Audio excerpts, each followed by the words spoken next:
Madame, Monsieur, bonjour. Heureux de vous retrouver donc pour cette deuxième édition de l'Africa Place Marketing. On l'a vu durant la première conférence qu'il est primordial aujourd'hui pour les territoires de mener des études identitaires, mais aussi de vrais diagnostics avant de mettre en place cette démarche de marketing territorial. Mais la question qui se pose avec acuité aujourd'hui, comment bien le faire justement pour arriver à cet objectif d'attractivité mais aussi d'hospitalité durable. Et quoi de mieux que des exemples concrets pour mieux cerner cet enjeu? Lors de cette deuxième conférence, nous allons découvrir comment faire du marketing territorial à travers des cas d'écoles qui nous viennent justement des quatre coins du monde, de territoires qui ont réussi avec brio ce challenge et cette démarche de marketing territorial. Une autre conférence, donc la deuxième de la journée, qui sera animée par Monsieur Jean-Philippe Gold, directeur général, mission attractivité Hauts-de-France et comité régional du tourisme et des congrès. Merci, Madame, Monsieur, de bien vouloir l'accueillir comme il le faut. Monsieur Gold, bonjour. Donc je vous confie la scène et la salle pour un débat qui va durer 1h30 minutes chrono. Donc, bien compris. Merci. Merci. Eh bien, bonjour à tous. Merci de m'avoir convié à vos travaux. On a vu dans la première table ronde le lien indissociable entre identité, attractivité, acceptabilité de la population locale. Voilà. Et finalement, ce n'est pas deux démarches distinctes, c'est une démarche qui est complètement intégrée, participative, voilà, et au service de l'expression de l'identité, je dirais même de l'âme du territoire. Alors, je vais demander à un technicien de haut niveau, voilà, qui est aussi un ami de cœur, voilà, que je respecte, pour qui j'ai une grande admiration, de nous rejoindre. Donc, c'est Lionel Flasseur, donc directeur général du comité régional du tourisme Auvergne-Rhône-Alpes. Si tu veux nous rejoindre, sous les applaudissements. Voilà.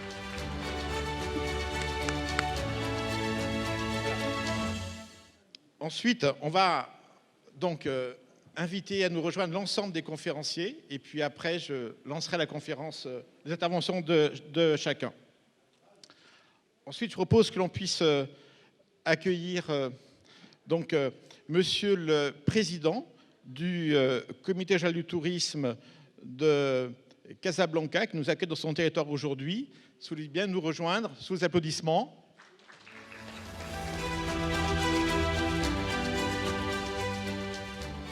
Nous avons aussi le plaisir d'accueillir Madame aussi la présidente du Centre régional d'investissement aussi du territoire.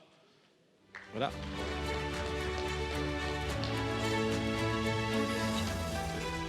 Nous avons aussi la présence d'une représentante de la marque Tanger au service du développement de l'attractivité du territoire. Vous voulez bien nous rejoindre, s'il vous plaît.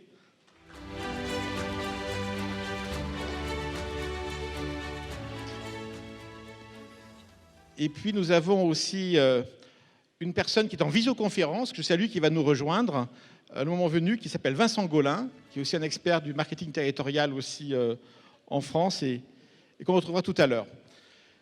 Lionel, en 2018, tu lances un nouveau concept, le tourisme bienveillant.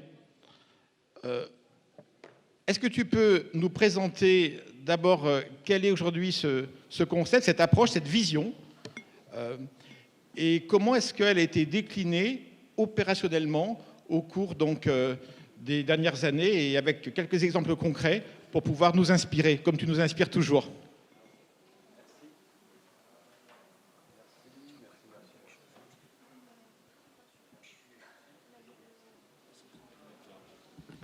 Merci Jean-Philippe pour tes propos très amicaux et un grand merci effectivement à vous tous ici présents, aux organisateurs.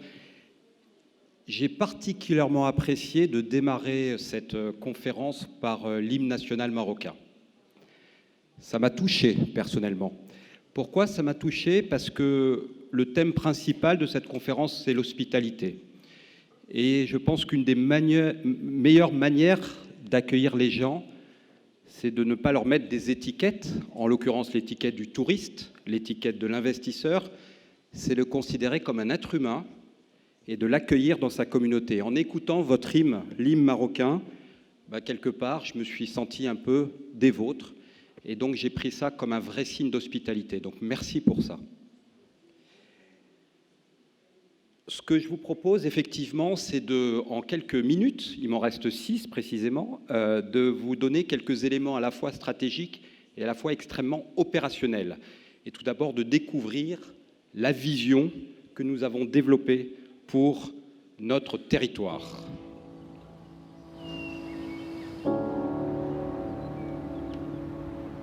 Face aux défis contemporains et à la quête de sens qui caractérise cette dernière décennie, nous sommes amenés à nous questionner et surtout à prendre la pleine conscience et l'entière responsabilité personnelle et collective de nos actions et de leurs impacts environnementaux, économiques et sociétaux.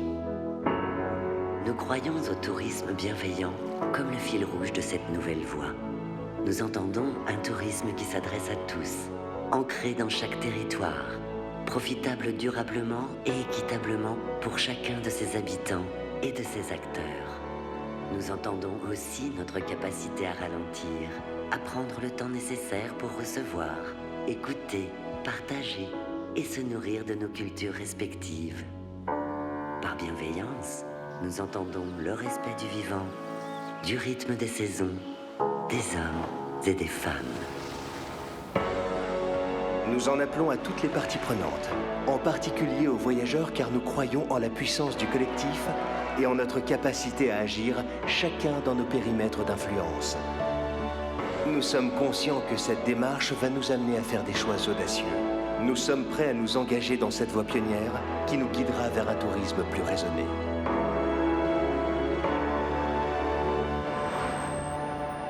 Le tourisme bienveillant nous invite à infléchir ensemble l'économie d'aujourd'hui pour créer le modèle de société plus juste et plus durable que nous souhaitons tous léguer aux générations futures.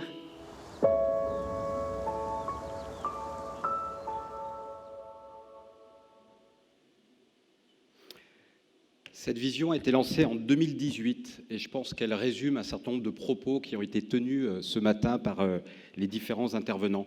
Je vais peut-être juste appuyer sur deux notions. La notion de durabilité. Je crois que la notion de durabilité, on parle d'hospitalité et d'attractivité durable. C'est une notion qui est essentielle et qui n'est pas évidente, notamment quand c'est le temps politique qui dicte les démarches d'attractivité. Et donc il est important effectivement pour nos territoires d'avoir une grande vision, d'avoir une vision durable au sens long terme du terme pour pouvoir s'y accrocher. S'y raccrocher également dans les temps difficiles. Et nous vivons des temps difficiles. Et quoi que mieux que d'avoir une grande vision pour s'y raccrocher et également avoir des valeurs et du sens de ce que l'on fait. Le marketing territorial, c'est aussi un marketing de sens. Et ce marketing de sens, c'est quelque chose qui rassemble, qui est intangible et qui permet effectivement de surmonter les moments difficiles et d'amplifier les bons moments. Donc c'est la première notion sur laquelle je vais insister. La deuxième notion, effectivement, c'est la vision holistique. On en a suffisamment parlé ce matin. Important d'intégrer, de relier les différents éléments entre eux parce qu'ils se nourrissent véritablement et on peut être dans une spirale vertueuse à partir du moment où on arrive à les conjuguer. Le troisième point, on en a parlé ce matin et dans les propos introductifs, c'est mettre l'humain au cœur du sujet. Beaucoup me disent pour tourisme bienveillant. Pourquoi le mot de bienveillant ? On aurait pu appeler ça du tourisme durable. Et le tourisme durable, c'est une notion, même si elle trouve son apogée actuellement, force du contexte que nous vivons, pour autant le tourisme durable est quand même une notion qui existe depuis longtemps. Le mot bienveillant, il a deux vertus. Le premier, c'est qu'il remet l'individu au centre du sujet. C'est la première vertu. La deuxième vertu, c'est qu'il est moins connoté, durable, égal, responsabilité environnementale. Il n'oppose pas le développement économique au développement durable. Il n'oppose pas la croissance à la durabilité. Et ça, c'est des notions qui sont extrêmement importantes à l'heure où, pour certains territoires, on parle de décroissance pour avoir un modèle vertueux. Et le troisième point, c'est que dans la dimension sociale et sociétale, il fait la part belle à ces enjeux. Vous allez voir avec des exemples très précis. Et quand on traite du thème de l'hospitalité, c'est avant tout cet élément que l'on va retenir. Vous avez à l'écran un élément qui est extrêmement important. La démarche de marketing territorial, effectivement, vise à répondre aussi à des attentes des voyageurs, en l'occurrence pour le tourisme, mais je pense que c'est valable également pour les investisseurs et pour les talents. Aujourd'hui, TravelSat mène une étude au niveau européen qui descend au niveau des pays et qui montre que le premier critère d'une expérience touristique réussie, c'est l'accueil de la population locale. C'est le premier critère. Et vous voyez, bien devant la beauté des paysages, bien devant le confort de l'hébergement, la qualité de la gastronomie, c'est le premier critère. Et donc l'énergie, les moyens que nous devons dépenser sur ce critère-là doit être à la hauteur des attentes. Et le deuxième point, je n'avais pas prévu d'en parler, mais Marc en a parlé dans son introduction, c'est la notion de sécurité.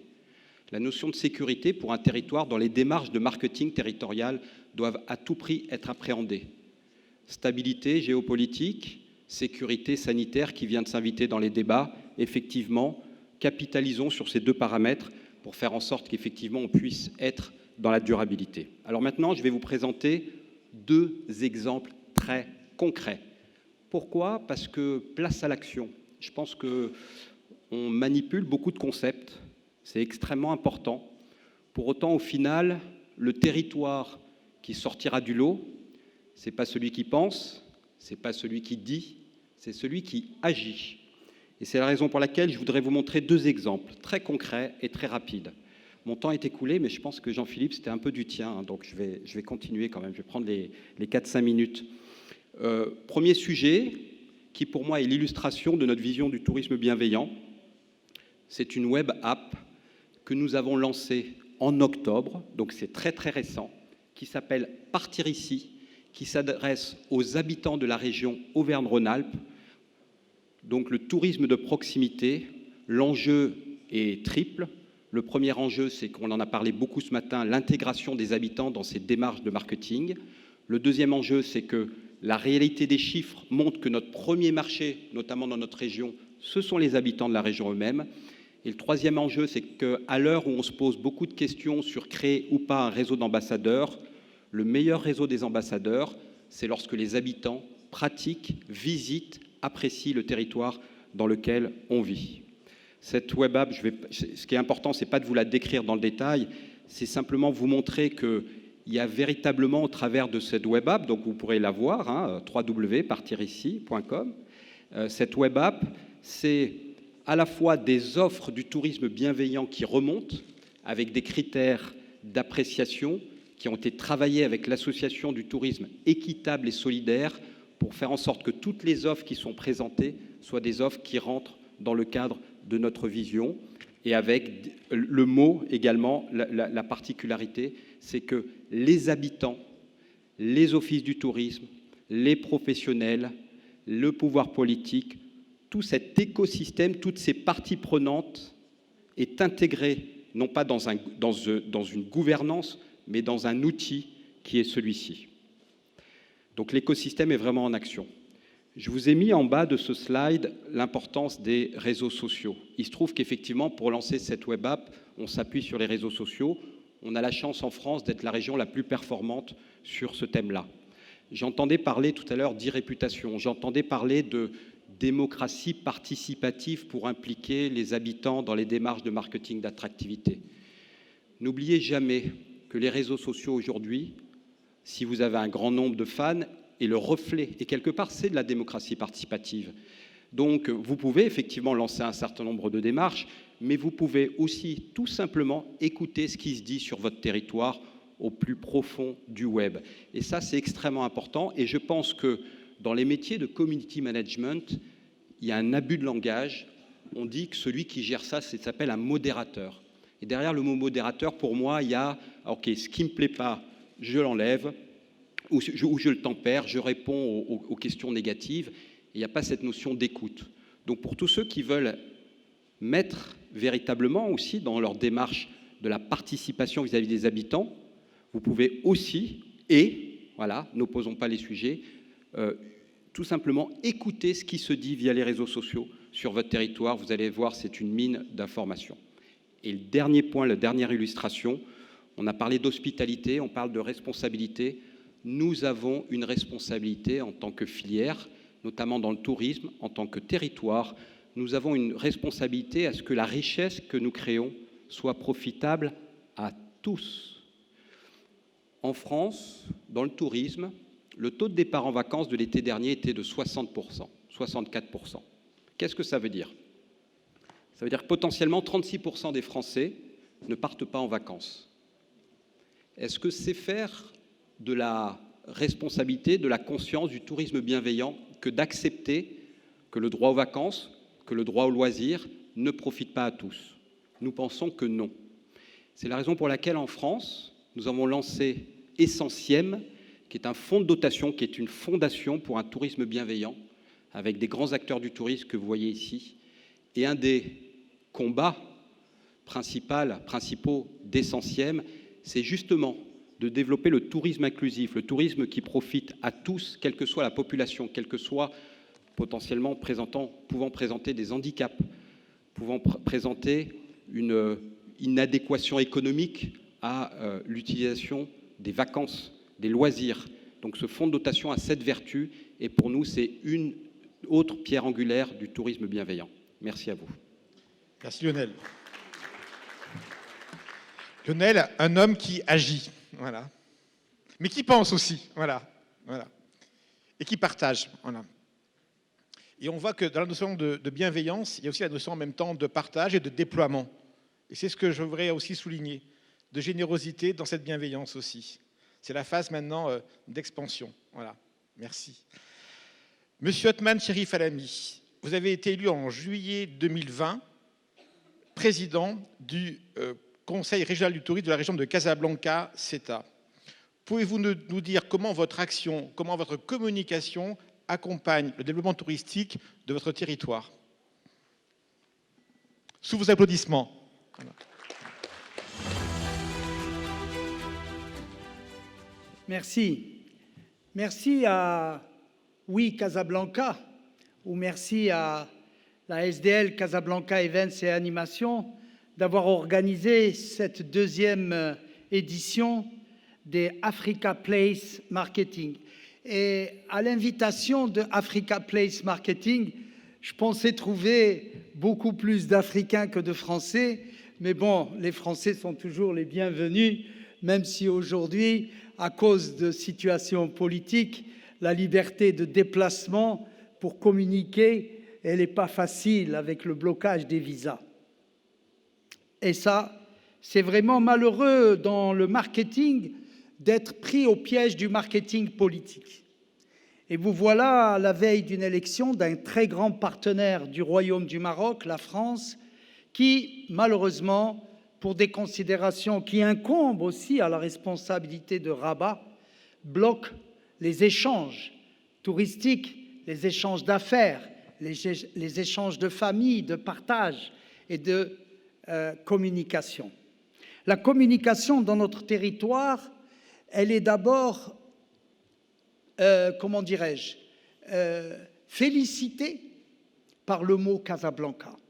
Quand l'Office national marocain du tourisme, en 2020, a fait une consultation mondiale auprès de centaines de milliers de potentiels voyageurs pour la destination Maroc, mais pour voyager tout simplement, au mot Royaume du Maroc, quelle ville il vous vient à l'esprit? 82% ont dit Casablanca.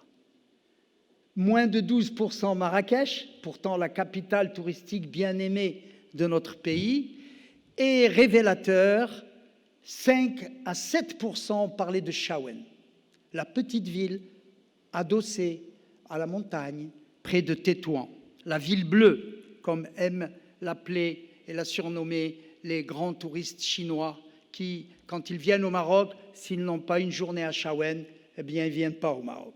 Et pourtant, où est Rabat? Où est Fès? Où est Meknès? Où est Tanger? Où est Agadir? Ça veut dire qu'à Casablanca, on a déjà un nom, si je puis m'exprimer ainsi, gratuitement en communication dynamique depuis plus de 100 ans. Enfin, Casablanca, aujourd'hui, elle fait partie d'une grande région, la région de Casablanca-Stade.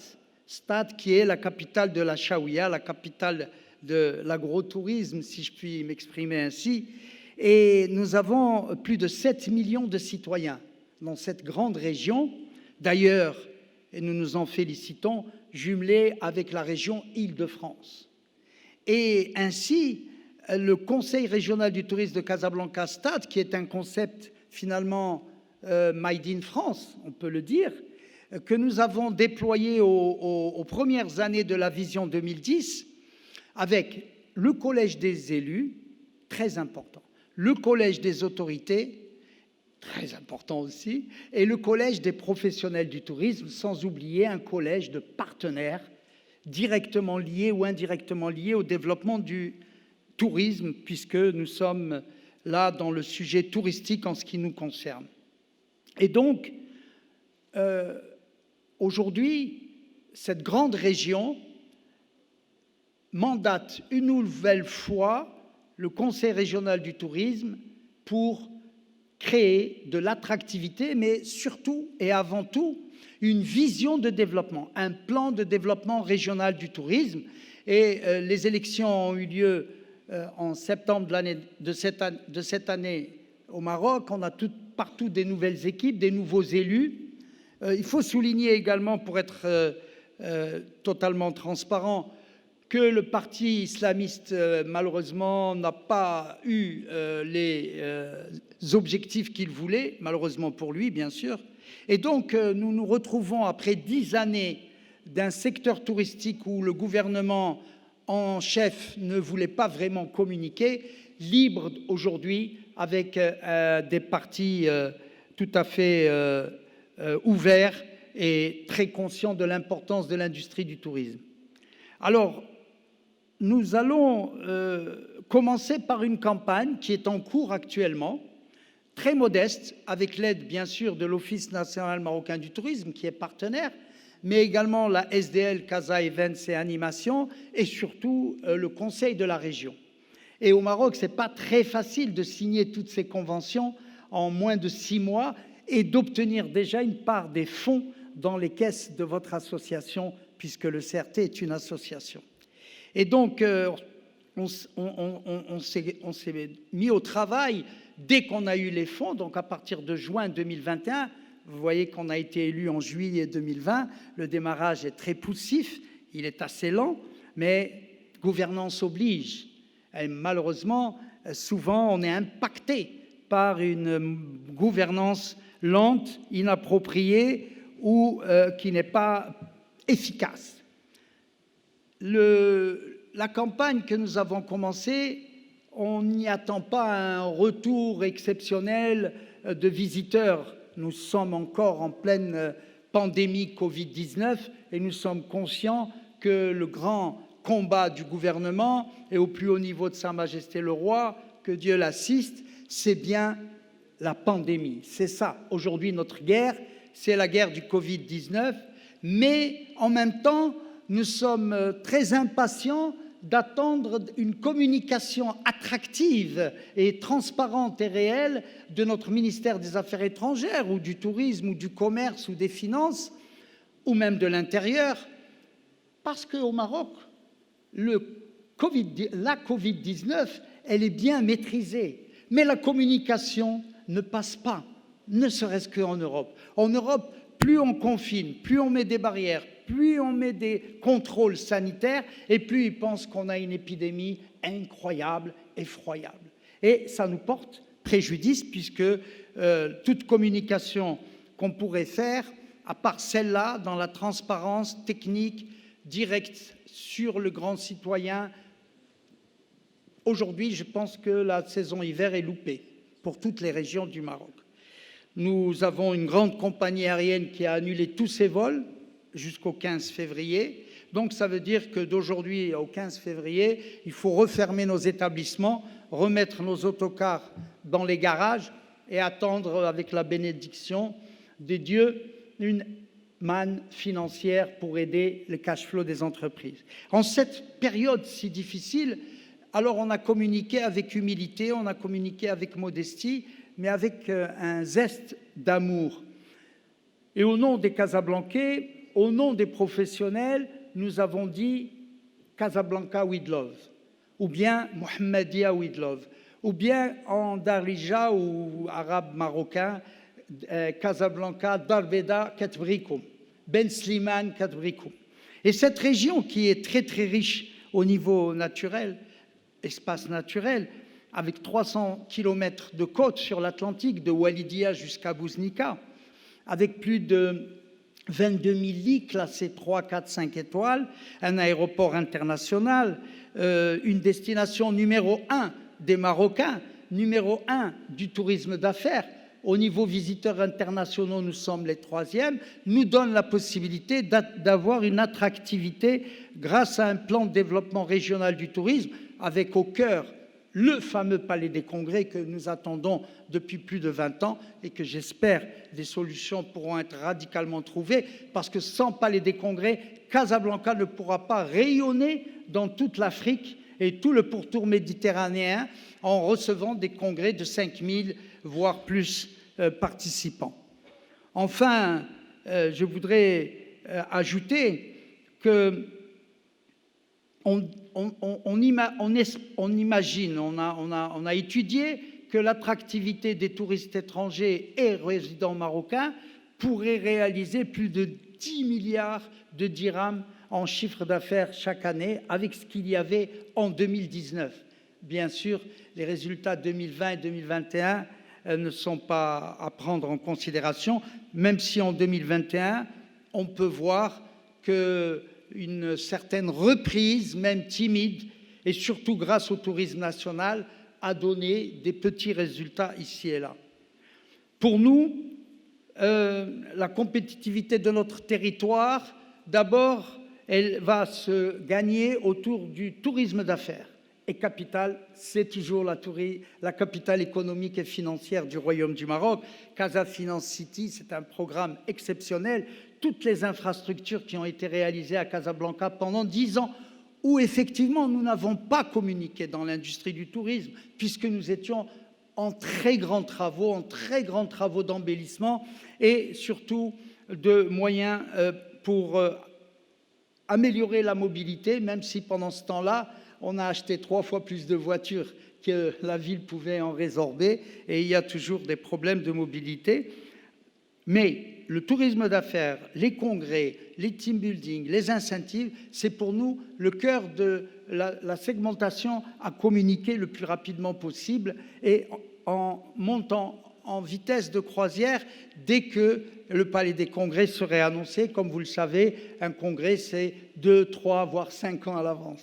Deuxièmement, nous avons acté le tourisme de loisirs. Et toute la région est une très belle région, très très riche en milliers de loisirs différents.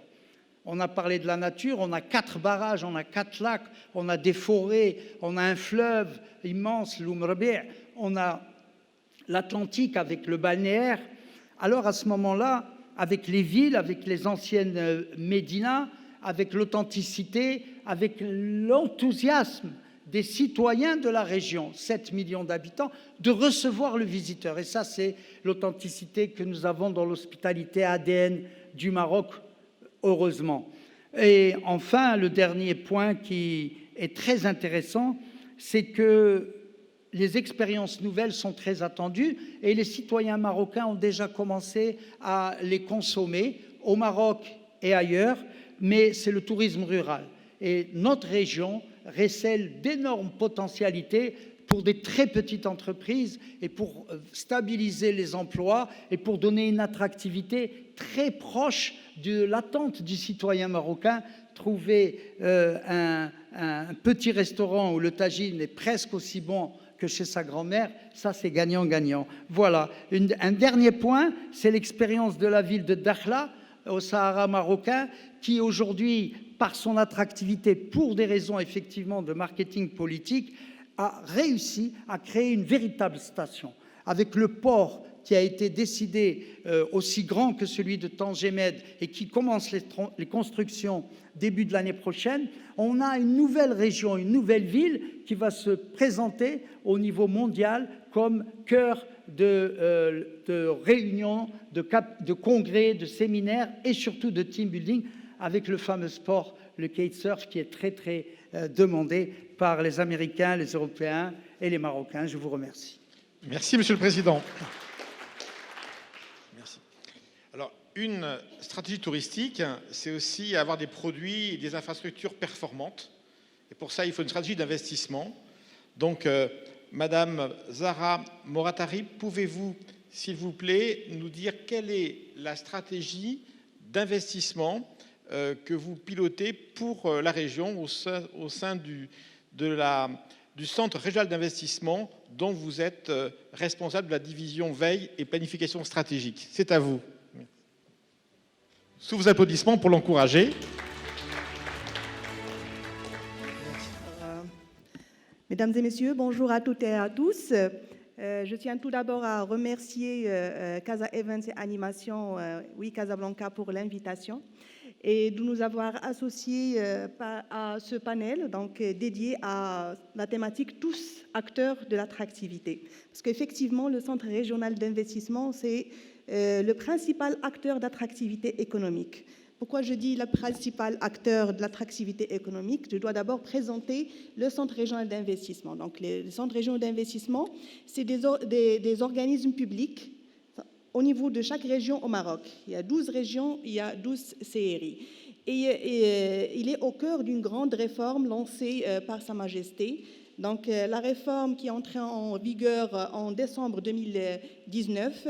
Et cette réforme, elle était couronnée par une loi. Donc, la loi 47-18. Pourquoi une réforme et pourquoi une loi? C'est pour doter ces organismes de plus de prérogatives et pour élargir leur champ d'action. Alors, je vais m'expliquer. On est au cœur d'une compétition internationale entre les différents territoires et il y avait des freins à l'investissement, des freins au développement du climat des affaires au niveau des régions. Donc il fallait travailler sur certains chantiers justement pour améliorer ce climat des affaires et les chantiers qui sont au niveau de cette réforme sont les suivants. D'abord, tout ce qui est facilitation des démarches administratives liées à l'investissement. Facilitation, digitalisation. Et je peux dire qu'à travers la nouvelle plateforme CRI Invest qui traite de bout en bout toutes les procédures administratives des projets d'investissement, nous avons réussi à vraiment gagner des points sur ce plan. Donc avant, ça prenait beaucoup de temps pour la délivrance de ces autorisations. Aujourd'hui, on peut se dire que pour traiter un dossier, c'est en une journée, et pour donner le document, c'est 9 jours, alors que la loi, elle donne 1 mois. Donc, on est au-delà des objectifs tracés par cette loi. Et même le mode de traitement, avant, c'était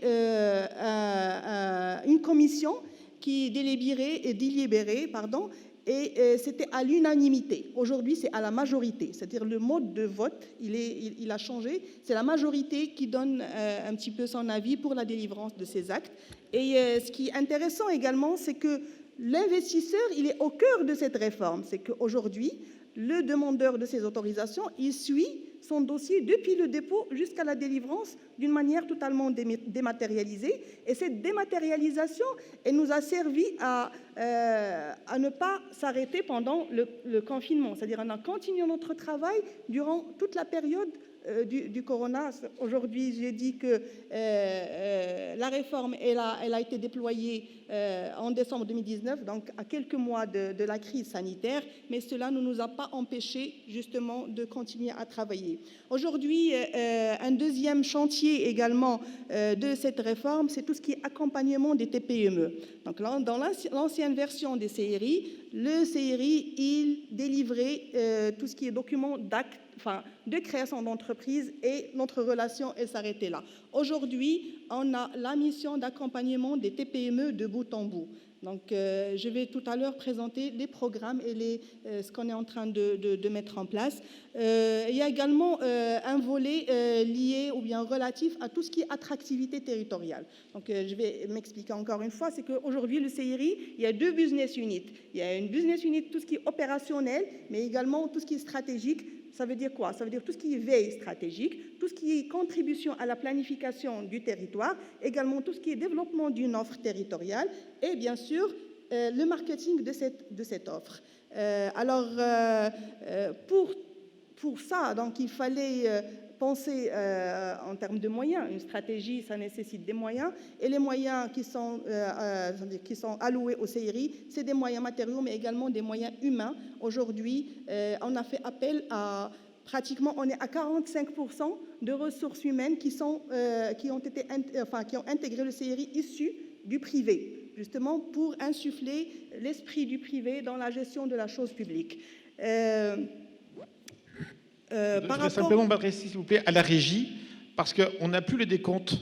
Donc, si vous pouvez remettre le décompte, parce que je dois être quand même le gardien du temps. Voilà. Et je voudrais quand même m'assurer de pouvoir avoir quand même le chrono avec moi, s'il vous plaît. Voilà. Très bien. Donc,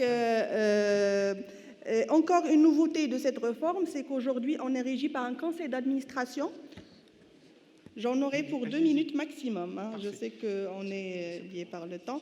Et ce conseil d'administration, il est présidé par le Wali, mais à tous les intervenants autour, que ce soit le secteur privé à travers la CGM, que ce soit les chambres professionnelles. Les 4 chambres professionnelles sont représentées de l'artisanat, du commerce-industrie, de la pêche et de l'agriculture. Et bien sûr, tous les intervenants dans le secteur, bien dans tout ce qui touche à l'investissement. Et pour accompagner, c'est-à-dire cette mise en place, nous avons fait l'adoption de notre plan stratégique 2020-2022, où il y a plusieurs projets. Et parmi ces projets, donc, il y a toute une stratégie de digitalisation et de marketing à travers la refonte du site web, notre site web, à travers la présence sur les réseaux sociaux, donc chose qui n'était pas par le passé. Également, nous avons proposé l'organisation d'un événement grandiose à Casablanca, qu'on a baptisé le Casablanca Investment Summit. Malheureusement, il y avait la crise qui a retardé, ou bien qui retarde encore l'aboutissement de ce projet, mais il est toujours inscrit dans notre plan stratégique. Et également tout ce qui est mise en place d'une plateforme de data régionale. C'est-à-dire aujourd'hui, quand on est en face des investisseurs, ils souhaitent avoir l'information sur le territoire, c'est-à-dire ses capacités, ses tendances, etc. Donc nous avons actuellement le Casastat e-Data, mais on est en train de développer le Casablanca Intelligence. Donc il y a pas mal de projets qui sont inscrits justement pour accompagner cette dynamique. Et je vais insister sur un point très important, c'est que nous, on ne fait pas cavalier seul. Aujourd'hui, on travaille en parfaite collaboration et coordination avec l'ensemble des partenaires publics et privés, parfois même associatifs, pour l'aboutissement de notre stratégie, c'est-à-dire ériger Casablanca en tant que hub régional de l'investissement et locomotive économique du Maroc. Merci beaucoup. Merci beaucoup. Alors, vous savez, j'ai droit à une question pour chaque intervenant. Donc, je vais commencer à leur poser pour qu'ils puissent se préparer à répondre. La première question que je poserai tout à l'heure à mon ami Lionel, c'est Lionel, maintenant, tu nous as présenté la démarche, les outils. Quels sont les résultats concrets? Quels chiffres peux-tu nous donner qui viennent aussi traduire cette action, cette politique? Monsieur le Président, imaginez, vous avez un super palais des congrès. Vous n'avez aucun souci financier. Quelle est la première décision que vous prenez? Je pars à Lille. Voilà. Je vais copier Lille. Voilà, ça c'est la deuxième, mais la première. Donc, Madame, vous avez présenté toute la phase d'accompagnement des investisseurs. Maintenant, y a-t-il une politique qui vise à attirer?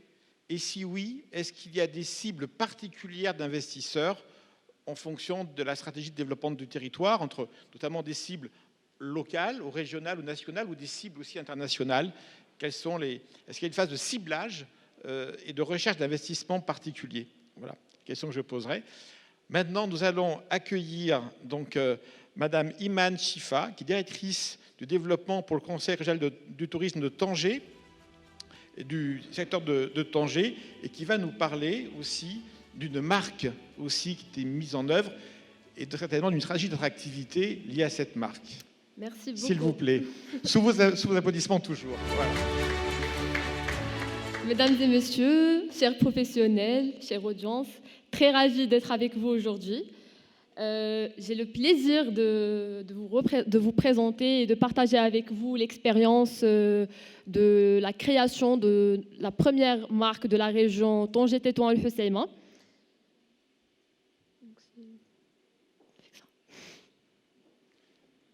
Ça marche. Voilà, très bien. Alors, c'est un processus qui nous a pris carrément 2 ans de travail et qui s'est réalisé à travers une démarche marketing à travers 3 grandes phases, je dirais. Premier chantier qui est le diagnostic, afin de collecter l'ensemble des données, analyser le contexte touristique national et international et bien sûr faire un benchmark pour avoir les meilleures pratiques du branding territorial au monde. Ensuite, bien sûr, on a déterminé une stratégie de communication pour passer après à la charte graphique. Donc bien sûr, Tanger-Tétouan El Hoceima, la région du nord du Maroc, qui regroupe 8 destinations touristiques. Chaque destination, chaque province de la région se démarque par ses atouts touristiques. Notamment, on trouve pas mal de produits touristiques, une offre touristique très diversifiée. Il y a le balnéaire, le tourisme naturel, le maïs, et ainsi de suite. Donc, je tiens quand même à partager avec vous les 6 meilleures pratiques du marketing territorial. Premièrement, c'est bien sûr la gouvernance cohérente et alignée, très importante. Et après, il faut très bien connaître ses cibles et les comprendre, bien évidemment, pour pouvoir créer une vision bien claire et pour pouvoir mettre par la suite un plan d'action global pour finir par le contrôler et l'évaluer.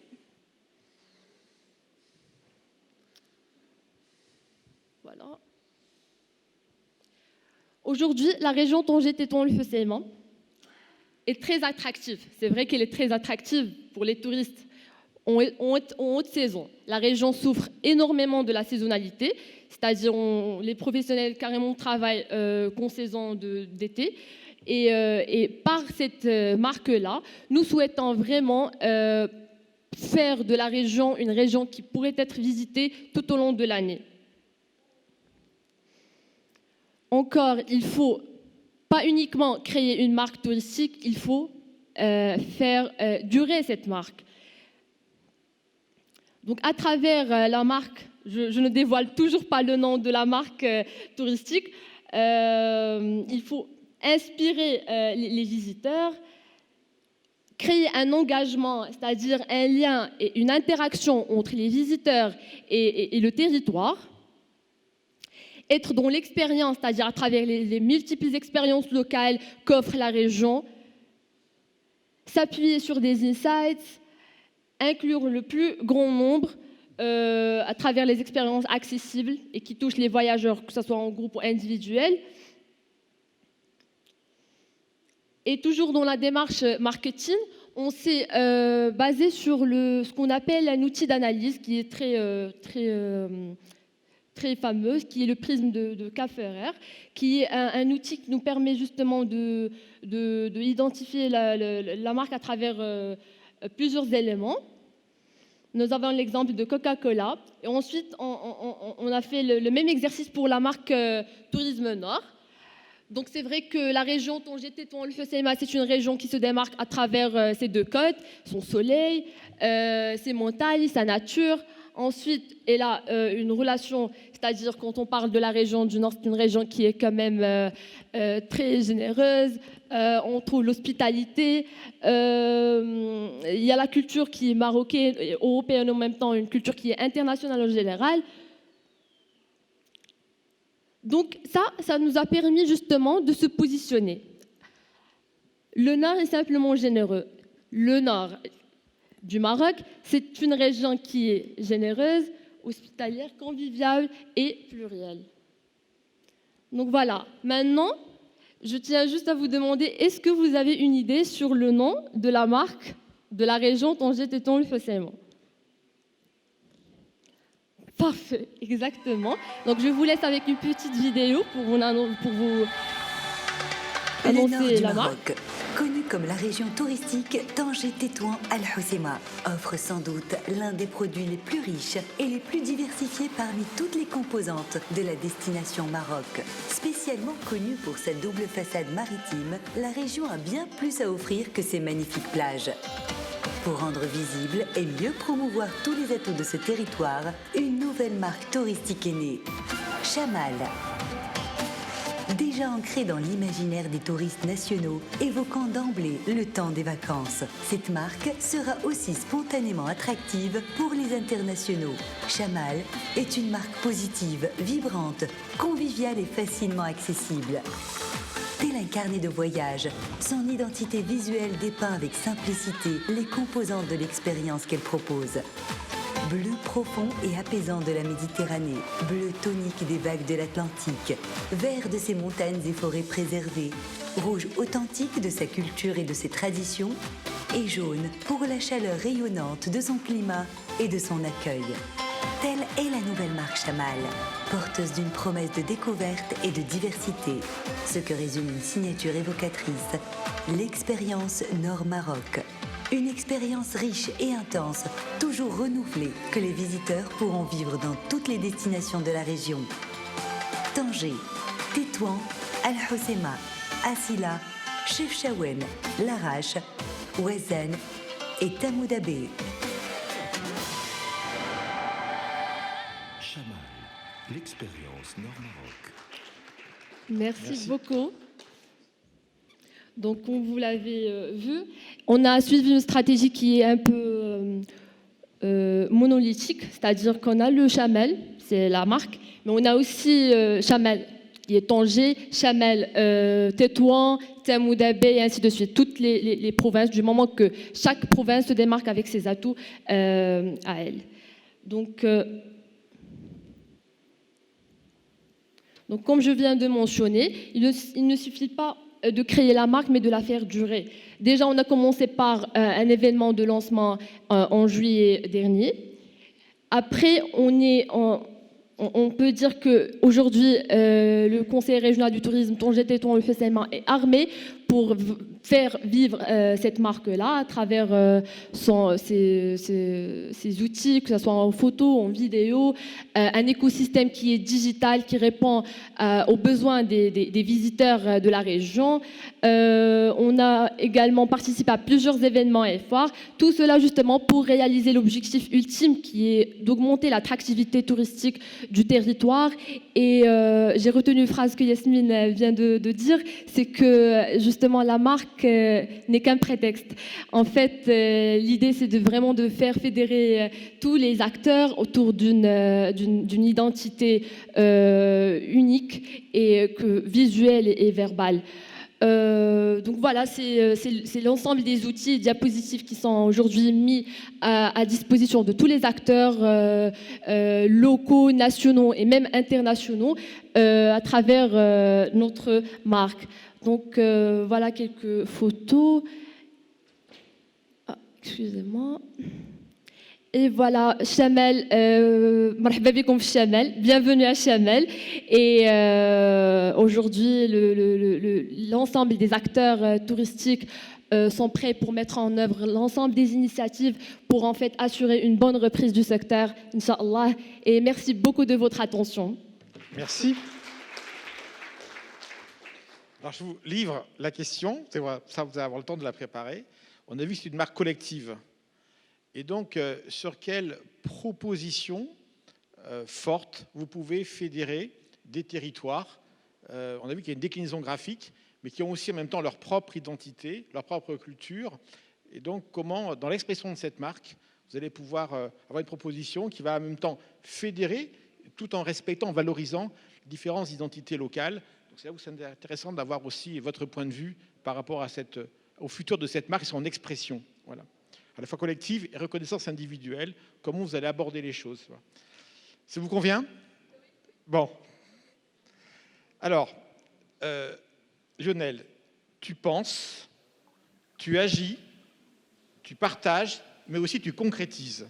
Les chiffres, s'il te plaît, les résultats. Merci. Alors, très rapidement, premier enseignement, c'est que la richesse d'une démarche d'attractivité doit irriguer le territoire et profiter à tous.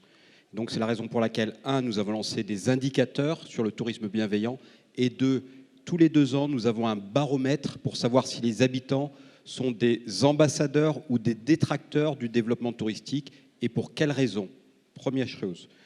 Deuxième chose, une démarche d'attractivité doit être nourrie d'objectifs et d'indicateurs pour assurer sa pérennité, extrêmement important, à l'heure de la raréfaction de l'argent public d'une part, mais également la volonté des acteurs privés d'investir dans une démarche d'attractivité.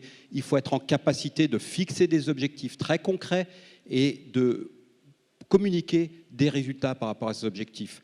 Partir ici, l'objectif était de 100 000 visites à fin décembre, lancé le 18 octobre. Nous en sommes à 160 000 visites à début novembre. Troisième point, une démarche d'attractivité doit être inclusive. C'est la raison pour laquelle nous avons créé Essentiel pour soutenir notre vision du tourisme bienveillant. Depuis le début de l'année, nous avons envoyé des milliers de jeunes et de familles défavorisées en vacances, dont une grande partie n'était jamais partie. Voilà les résultats et l'état d'esprit de ces résultats. Merci beaucoup Lionel. Bravo à toute l'équipe. Voilà. Pour cette vision qui se concrétise, généreuse et qui se concrétise. Voilà. Alors, il est apparu à l'écran. Vous avez encore quelques minutes de réflexion, puisque notre ami Vincent Gaulin, qui est notre expert à tous en matière aussi de réactivité des territoires, parce que Vincent est certainement parmi entre nous celui qui a le plus publié, celui qui a le plus formalisé. Donc on est ravis de t'accueillir, Vincent, aujourd'hui. Et peut-être pour lancer le sujet, aujourd'hui, comment la notion de convivialité, d'hospitalité peut-elle être traduite, formalisée, parce que tu es un grand formalisateur, dans le parcours client. Je suis sûr que tu nous as préparé quelque chose sur le sujet pour nous inspirer. À toi. Tu es bien renseigné, Jean-Philippe. Merci beaucoup. Merci beaucoup de votre accueil. Je vais vous partager quelques diapositives pour justement explorer tout ça. Si ça veut bien fonctionner, parfait. Si c'est mieux dans l'autre sens. Vous voyez tout à l'envers, c'est formidable. Alors, du coup, tout d'abord, je voudrais remercier Casa Events, Casa de cette invitation. Donc voilà, merci à nouveau et bonjour à toutes et à tous, salam alaikum. Donc moi je travaille à l'Institut Paris Région et quand tout à l'heure le président Alami faisait référence à la coopération qui lie finalement la région Île-de-France et la région de Casablanca-Cetard, finalement on en fait partie et on se réjouit beaucoup de ces éléments de coopération qui sont multiples entre nos 2 régions et qui nous apprennent réciproquement beaucoup de choses. Alors la question que tu posais, Jean-Philippe, et qu'on m'a posée, c'est de se dire, mais finalement, comment on peut, à partir de l'approche du parcours client, essayer de rapprocher les dimensions convivialité, attractivité, marketing territorial, etc. Moi, je pense qu'aujourd'hui, en fait, on a fait beaucoup de choses et on a vu dans les interventions précédentes qu'il y a aujourd'hui une belle boîte à outils sur le marketing territorial. Je pense qu'il y a encore des points sur lesquels il faut peut-être avancer. Lionel en a évoqué quelques-uns et plusieurs d'entre vous également. Moi, je pense qu'il faut repartir de la notion de parcours client. Alors, parcours client, évidemment, on peut le détailler de 15 000 manières et de manière très, très approfondie. On peut se dire qu'en repartant un peu de la littérature marketing, il y a 5 grandes étapes. l'aspiration, c'est-à-dire que la personne ne sait pas trop où elle va, que ce soit pour investir, visiter, faire du shopping. Donc, elle s'inspire finalement au fil du temps, sur une période qui peut être plus ou moins longue. La question de la prise de la décision. Donc là, elle peut comparer un certain nombre de choses. Ensuite, elle a pris une décision qu'elle peut remettre en cause, mais on va dire qu'elle ne la remet pas trop en cause, et donc elle prépare sa visite.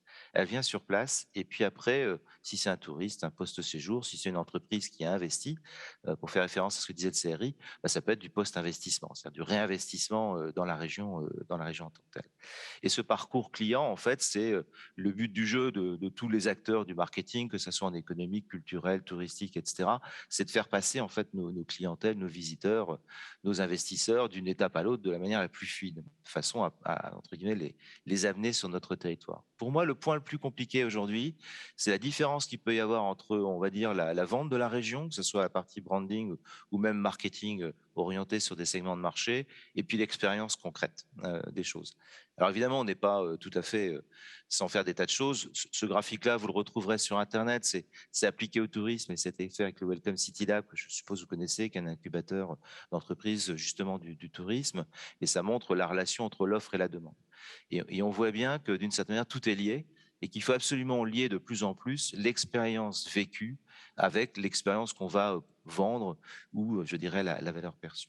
Et c'est pour ça que quand vous lisez, par exemple, la Harvard Business Review, ils vous disent souvent, ben, finalement, un marketeur, qu'est-ce qu'il fait? Évidemment, il crée de la valeur dans l'expérience client, mais tout au long de la chaîne de valeur.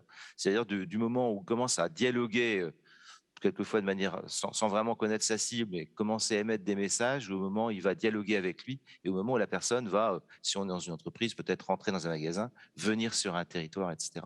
Et c'est ça qui sont les points importants et que ces points de contact sont aujourd'hui physiques et digitaux. Et ce qui est important, c'est d'avoir ça en tête.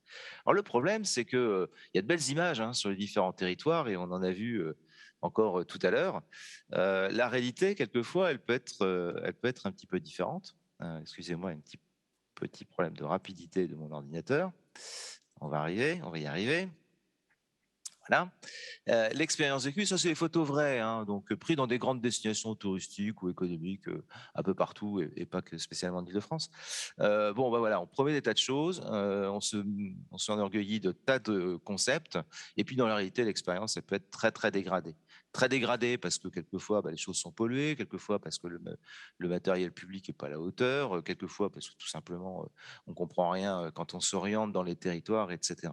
Et donc, il ne faut pas s'étonner qu'après, que ça soit des habitants et que des visiteurs, finalement, les gens râlent, quoi. Alors, ils râlent sur les réseaux sociaux, et tout à l'heure, Lionel disait, mais oui, il faut regarder les réseaux sociaux, ils expriment un petit peu ce que disent les uns et les autres dans les territoires, modulo le fait qu'il y en a qui ne sont quand même pas dans les réseaux sociaux, et il y en a qui ne sont pas du tout, ne serait-ce que dans le monde numérique. Mais malgré tout, à travers les réseaux sociaux, en effet, on peut faire remonter un certain nombre de choses, et il y en a qui s'amusent à mettre des prix, alors les prix de la France moche, sortez-moi de cette ville pourrie, 3 étoiles, etc., etc. Malraux disait d'ailleurs, la première fois, c'est une erreur. La seconde, c'est qu'on le fait exprès.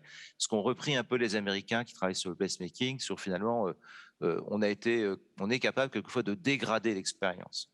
Parce qu'on a une approche souvent en silo de la ville, une approche en silo d'un quartier d'affaires, etc. Donc chacun essaie de faire le mieux possible son boulot, mais finalement, l'expérience n'est pas tout à fait au rendez-vous. Et ça, c'est un petit peu gênant par rapport aux belles images qu'on a vendues. Donc, il y a un besoin de reconnecter l'expérience vécue et la promesse qu'on a faite en amont, y compris à travers les outils qui incarnent ces promesses, que ce soit les CRT, les CRI ou d'autres agences qui sont spécialisées dans leur domaine. Donc, ça veut dire qu'aujourd'hui, il faut vraiment rapprocher des milieux professionnels qui, quelquefois, finalement, n'avaient pas cette habitude-là pour arriver à faire les choses. Alors, bon. Je vais un peu donner la réponse. On peut se dire, mais finalement, comment on fait? On peut appeler Merlin, chanteur, vous savez, celui qui peut nous aider à résoudre tous les problèmes. Et il peut nous dire, tu sais, je vais t'aider à doper ton attractivité, je vais les réenchanter. On peut aussi se dire, bon, il y a quand même un peu un travail à faire. Et donc, il y a beaucoup de choses qui ont été déjà engagées sur le sujet, à la fois dans le milieu de l'urbanisme, sur la question de l'urbanisme tactique, du placemaking, de l'urbanisme collaboratif, etc., du réenchantement des lieux publics. Mais cet urbanisme, quelquefois, il est tourné sur lui-même, c'est-à-dire qu'il est tourné sur une logique d'urbanisme et pas sur une logique de marketeur. Donc, la question, c'est d'arriver finalement progressivement à faire en sorte que ces milieux qui travaillent quelquefois, se connaissent, mais ne travaillent pas de manière tout à fait intégrée, puissent travailler ensemble pour agir sur l'expérience vécue.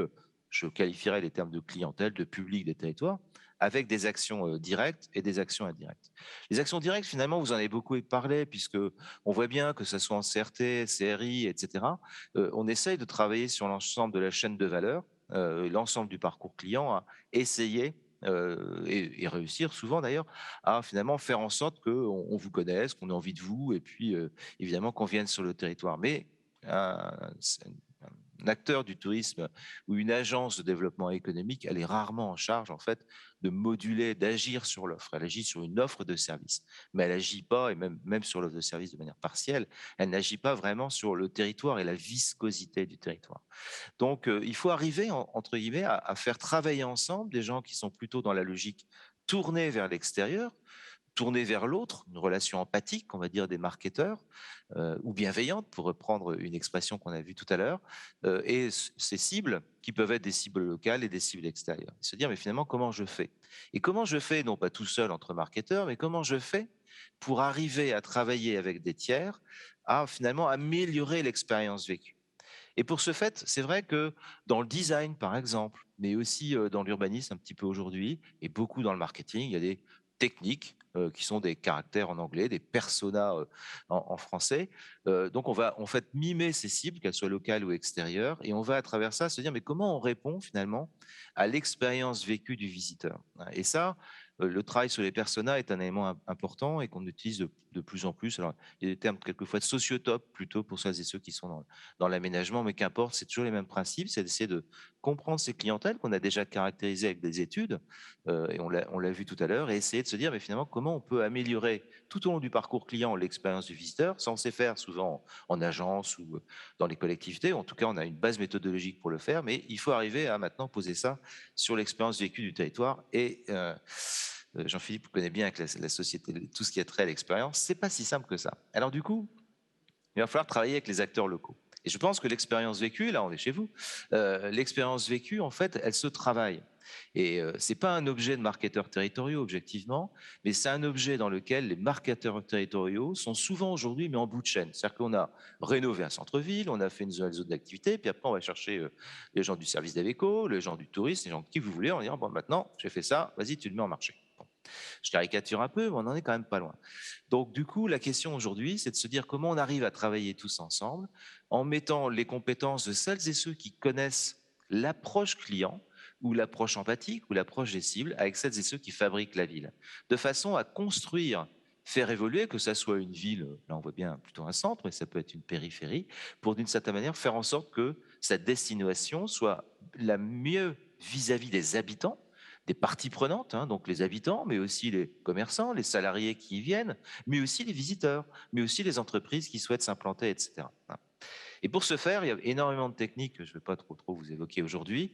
Je voulais juste vous évoquer un exemple parce que on peut rester dans le conceptuel et se dire comment on fait. Ben, on prend en fait, c'est toujours pareil, ces personas, on prend des groupes d'utilisateurs et on leur fait faire par exemple des marches sensibles. C'est-à-dire qu'ils se promènent dans la ville, dans un parcours plus ou moins construit par avance, et puis ils vont évaluer ce qu'ils voient, ce qu'ils ressentent à travers de leur sens.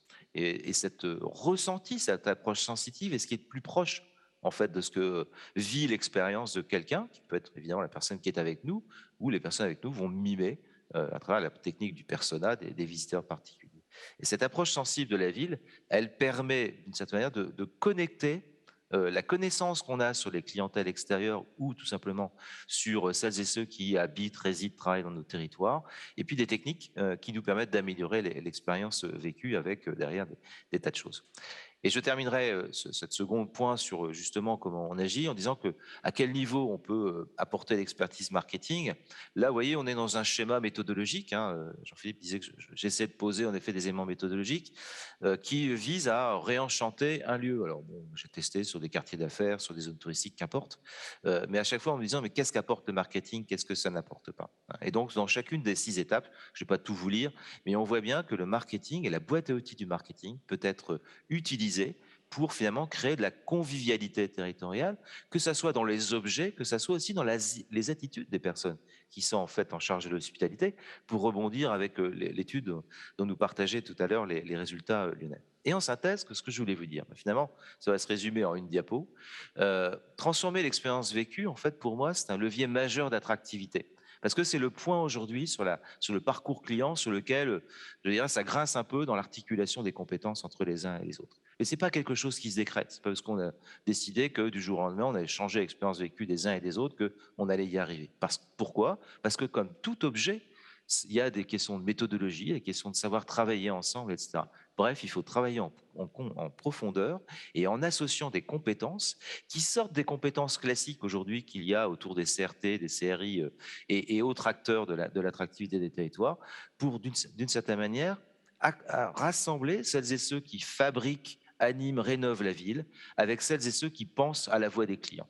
Et c'est en faisant ça qu'on arrive à recréer des destinations qui sont attractives sur l'ensemble du parcours client.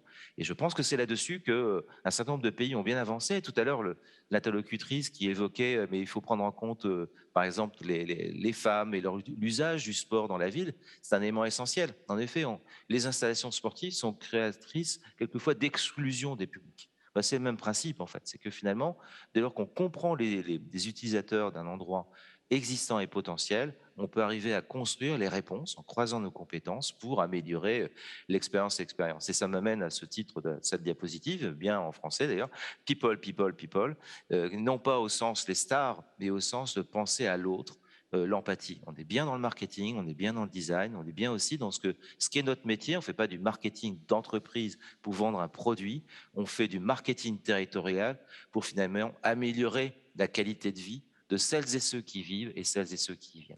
Je vous remercie de votre attention. Merci beaucoup. Je pense qu'on peut applaudir Vincent. Voilà. Donc Vincent, tu n'as pas démenti ce que j'ai dit, c'est ta capacité de formalisation. Voilà. Donc on t'en remercie. Alors tu as droit à une question aussi. Maintenant, on voit bien qu'il y a une approche globale de cohérence où on met l'usager au cœur des préoccupations. Maintenant, quand il s'agit de faire partager une vision à la fois des architectes, à des urbanistes, qui sont dans des logiques souvent d'offres, et dans des secteurs qui sont beaucoup en silo, comment peut-on faire pour venir influencer, favoriser une démarche qui met au cœur l'usager et son expérience globale du territoire, et en l'occurrence de la ville? Voilà la question sur laquelle j'aimerais que tu puisses nous faire part de ton intuition. Voilà, le terrain, on démarche par la méthodologie, comment tu vois les choses et comment tu peux nous aider à nous inspirer dans la préparation de la mise en œuvre. Alors, monsieur le président du Conseil régional du tourisme, vous avez les finances, les frontières sont ouvertes. Quelle est votre première décision? Écoutez, je peux vous annoncer que nous sommes en train de travailler parce que le fameux palais de la Foire de Casablanca, construit bien avant les années 50, avec plus de 25 000 mètres carrés, pourrait être aménagé au tiers pour créer un palais des congrès de 5 000 places à moins de 50 millions de dirhams. C'est rien du tout, c'est presque le budget d'une petite soirée, on va dire, par nos grandes instances nationales, et qui pourrait tout de suite vous donner à ce prix-là, à cet investissement-là, hyper raisonnable, un palais des congrès de 4 000 places et de plus de 15 000 mètres carrés d'exposition. Et avec une possibilité d'avoir 7 000 mètres carrés de plus. Tout de suite, ce qu'on ferait, on demanderait à la ville, au SDL de la ville, de créer une business unit, peut-être au début, composée de au moins 15 à 30 personnes, et qui irait sillonner le monde pour présenter le Palais des Congrès de Casablanca, avec un objectif très moyen de faire venir au moins au début 10 grands congrès majeurs par an, avec 2 nuits, c'est-à-dire 4 000 personnes fois 2 nuits, ça fait 8 000 personnes, fois 10, ça fait 90 000. Je précise, c'est le du jeu que je n'ai pas et si j'en suis responsable, préciser, c'est que la réponse est 30 secondes, le temps de réponse. Voilà. Ben, ma réponse, c'est que ça va créer des centaines d'emplois, ça va créer des taxes directes et indirectes, et ça va donner une image politique, commerciale, stratégique et sociale à la grande métropole internationale qu'est Casablanca. Merci, Monsieur le Président. Madame Zahra Motari, quel est pour vous le profil de l'investisseur idéal pour le territoire?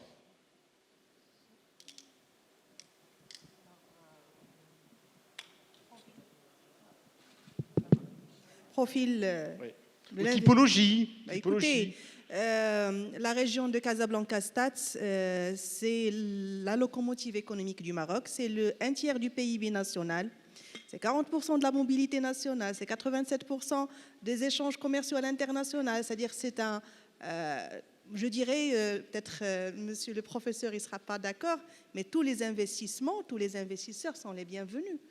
Certainement, on a le secteur industriel, on a le secteur, les services, les finances, le tourisme, tout ce qui touche à la durabilité, à l'environnement. Aujourd'hui, un investisseur sérieux qui va créer de l'emploi et de la richesse en respectant l'environnement et la durabilité, il est bien sûr le bienvenu. Merci beaucoup. Iman, alors, on a tous été séduits par l'expression de la marque, sa capacité à fédérer, sa déclinaison graphique. Maintenant, comment, dans son positionnement, dans sa mission, son expression, fédérer des entités qui sont différentes, tout en respectant leur propre culture? Comment vous allez faire? Comment vous envisagez les choses? Très bien, merci beaucoup pour la question. Donc déjà, je vais commencer par les Marocains. Depuis toujours, les Marocains se plaignaient d'être, je dirais, la roue de secours pour le tourisme, dans le sens où on comptait sur le Maroc en période de crise. Alors là, avec cette marque-là, on dit non, c'est pas ça. Aujourd'hui, les Marocains ont aussi leur propre marque, qui est Chamel, et qu'on l'assume pleinement et qu'on la considère comme étant une priorité, non uniquement pour la région, mais aussi pour le Maroc. Maintenant, pour la question de collectivité régionale, c'est en fait, afin d'augmenter la visibilité de la région, il était primordial de faire un équilibre entre toutes les destinations de la région. Surtout que chaque destination se démarque par ses atouts. Donc le CRT, avec ses moyens qu'il a, on a mis en œuvre des outils destinés ou dédiés à chaque destination, notamment des applications mobiles pour chaque ville. Aujourd'hui, si LMI a mentionné tout à l'heure qu'on parle de Chaouen, la troisième ville au Maroc que les internationaux reconnaissent, effectivement. Donc c'est pour cette raison-là qu'on n'a pas uniquement fait Chamel, expérience Nord-Maroc, non. C'est Chamel et Chaouen, Chamel, Tanger, Chamel Al-Husseima, pour justement faire découvrir la ville. J'ai dépassé les 30 secondes, je sais. Non, mais c'est clair. On est en 30 secondes, donc on doit pouvoir stopper. Simplement, ce qu'on a bien compris, c'est que vous êtes là plutôt en appui avec des outils de communication pour chaque territoire. Exactement, bien sûr, il le faut. Même sur le site web, on a un espace dédié aux acteurs, aux partenaires, aux professionnels. On a aussi élaboré des guides carrément touristiques, des cartes touristiques pour chaque... Je dois interrompre parce que je voudrais laisser la place aussi à l'audience pour poser quelques questions. En tout cas, merci, on t'a bien compris. Je vous en prie. Quelle était cette dimension-là? Je vous remercie. Merci beaucoup. Merci Vincent, est-ce que Vincent est toujours parmi nous? Je vous entends. Alors Vincent, tu nous as convaincus dans l'approche globale en mettant l'usager au cœur de la ville. Maintenant, comment tu peux nous aider à influencer, à venir convaincre des gens qui souvent ont des secteurs très très cloisonnés les uns des autres, à avoir une approche globale qui met l'expérience de l'usager, du citoyen au cœur de la ville? Écoute, moi, dans l'expérience, tout ce que je peux faire et ce qu'on fait, c'est de partir d'un lieu précis, ça peut être un village par rapport à des problématiques touristiques, ça peut être un quartier d'affaires, etc. Et on va aller chercher en fait les gens de l'aménagement, les gens de l'urbanisme, on va aller chercher quelquefois les services techniques. Donc il faut un portage politique local, souvent, ou administratif si c'est des organismes aussi publics ou privés. Et puis autour de la table, finalement, on n'essaie pas de dire il y a la primauté du marketing ou la primauté de ceci, la primauté de cela. On met sur la table en fait où on identifie ensemble ces clientèles, ces parties prenantes sur lesquelles on souhaite agir collectivement. Et une fois qu'on les a mis autour de la table, on dit mais comment on y répond? Et comment on essaye de mesurer finalement, enfin d'abord comment on mesure l'expérience de ces personnes et comment on peut améliorer leur expérience. Donc on part de choses très concrètes, et plus on est concret, plus finalement chacun se prête au jeu et amène des éléments de réponse les plus adaptés à la situation. Merci, merci pour cette réponse, c'est parfait. Bien, merci. Je ne me risquerai pas à faire une synthèse parce que les éléments clés sont ressortis. Je le ferai beaucoup moins bien que vous l'avez fait. Donc, je préfère plutôt laisser la parole à l'audience. S'il y avait des questions, des points particuliers, bon, sachant qu'il y aura toujours le temps du déjeuner pour pouvoir aussi dialoguer, mais avez-vous des questions pour nos intervenants? Oui, une question.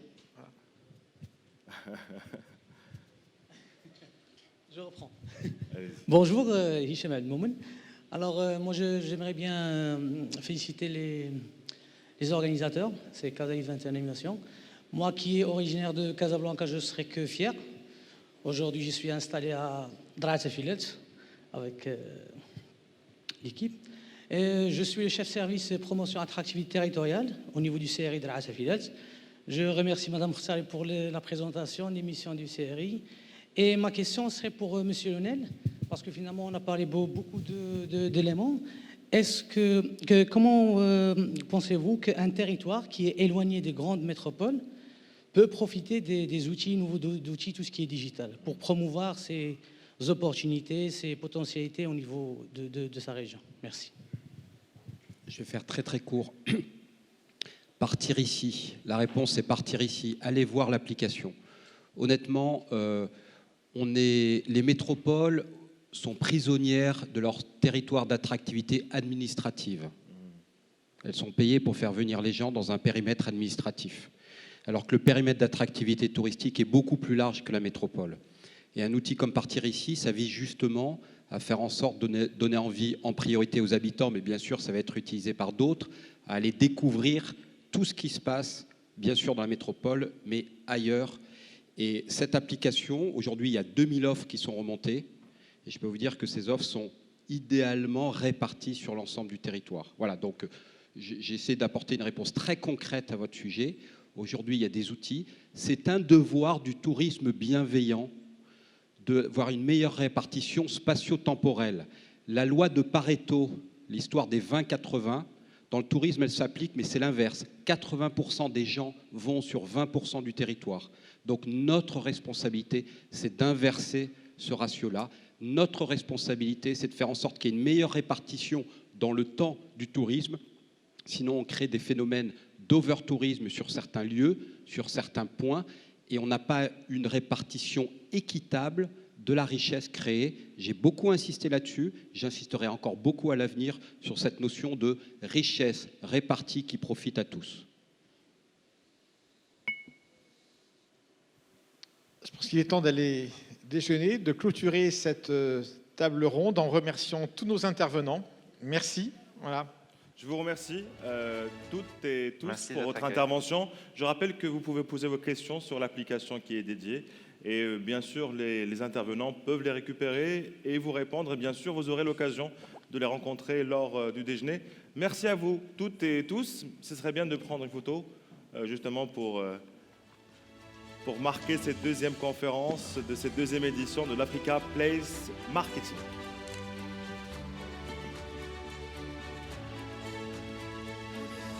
Merci de bien vouloir les applaudir pour leur expertise, ces pistes de réflexion, pour notamment un rayonnement des territoires et comment ils peuvent agrandir leur influence. Donc tout à l'heure, nous allons poursuivre notre débat, notre immersion, et nous allons voir comment les territoires africains peuvent aujourd'hui relever ce challenge dans ce contexte particulier. À partir de 14h45, donc nous allons reprendre nos travaux après un déjeuner qui vous sera servi au niveau du restaurant Casablanca d'Albeda au niveau de l'hôtel. On se retrouve donc à 14h45 pour enchaîner avec deux sessions aussi intéressantes complémentaires. Le premier atelier va s'intéresser aux facteurs clés de la réussite du marketing territorial, alors que le second débat sera sous forme d'un think tank, et c'est la nouveauté de cette année, pour réfléchir sur le marketing territorial, les territoires africains. Je vous remercie pour votre présence et on se retrouve donc tout à l'heure à 14h45 tapante. Merci à vous et bon appétit.